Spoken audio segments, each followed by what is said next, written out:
Hello.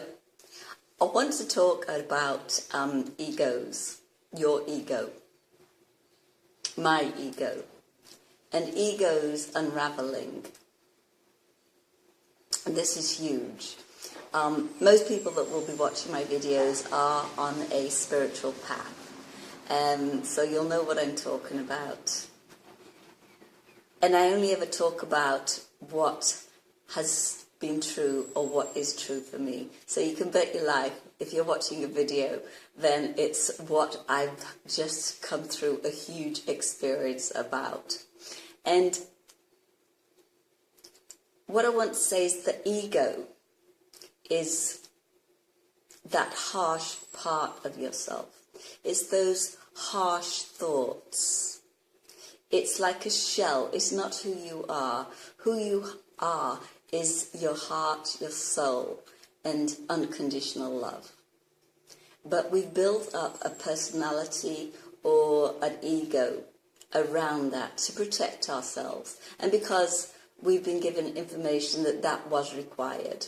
I don't need to go into all of that, but basically, if you just see your beautiful, unconditional, loving self as the yolk of an egg, and then there's a shell around that, and that is your personality, it's your ego, and it is who you are not.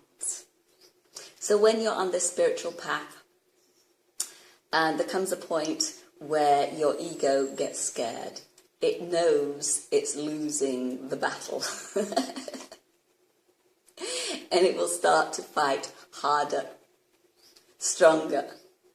And you're like, what about all that work I did? What about all that meditation, all that deep breathing, all that stuff that I did? It feels worse than ever. The cool thing is this is absolute evidence of your ego unraveling. So you can start to celebrate that and look at those persistent thoughts, those harsh thoughts, you should have, you must, you should do more, don't forget, and all that stuff. That is fighting for survival. Other ways of being that might show you that your ego is scared and is unraveling are boredom.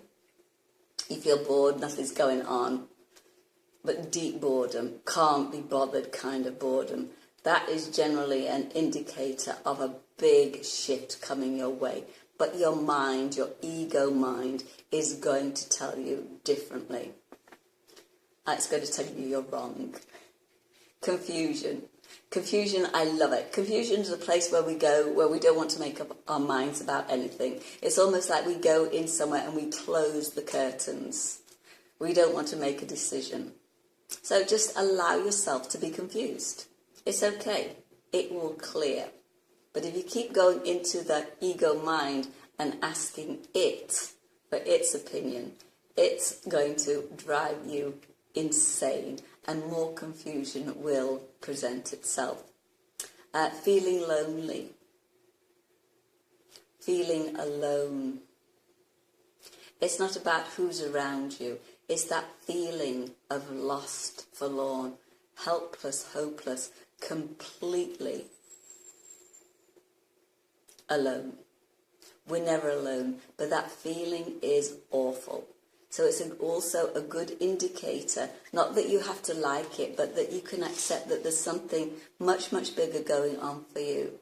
And again, if you allow yourself to feel that, to go into that lonely place, wherever it is in your body, and just be with it, it will shift. And the ego will unravel more. Frustration. Especially frustration with yourself, or if you're attracting lots of frustrating situations into your life. You're doing it, you're in them, they're yours, and there might be another party, but your higher self, your soul, your unconditional being, the God view of who you are, is bringing those to you to wake you up.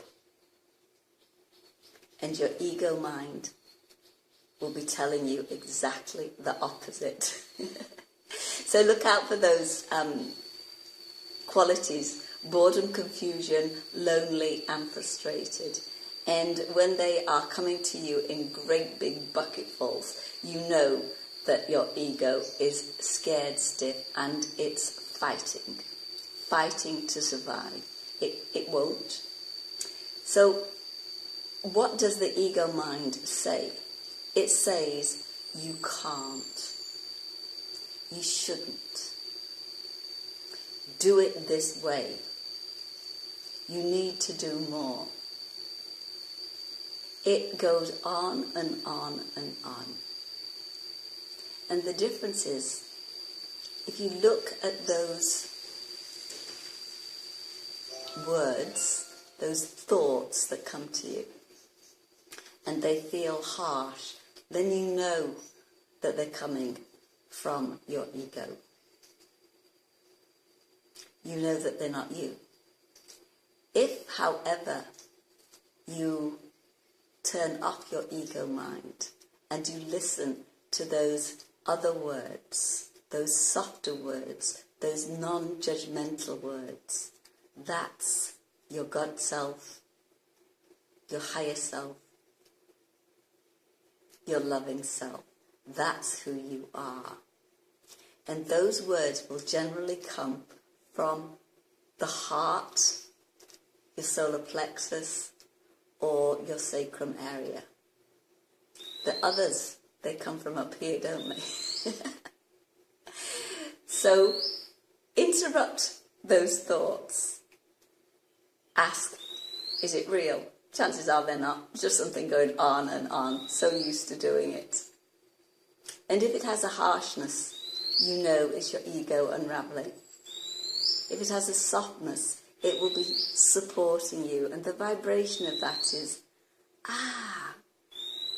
here you are. Where have you been? Welcoming, loving, supporting. No you have to's. It's a great process to bring awareness to yourself and to bring yourself to a place of choice. And when you get to that place of choice, you can do something about it. But if you keep letting your ego keep telling you what you're not doing enough of, then you are a slave to your ego. It's a process. And how do you get out of it? Well, I have a very, very cool suggestion for you. And I'm going to do that in my next video. But absorb this. What is it? What's your ego mind and what's true? And what are you choosing to put your attention to? Because what you put your attention to is what you get, whether you want it or not. Have an absolutely wonderful day connecting with the truth of who you are, the God view of yourself. And I will see you on the next video very soon.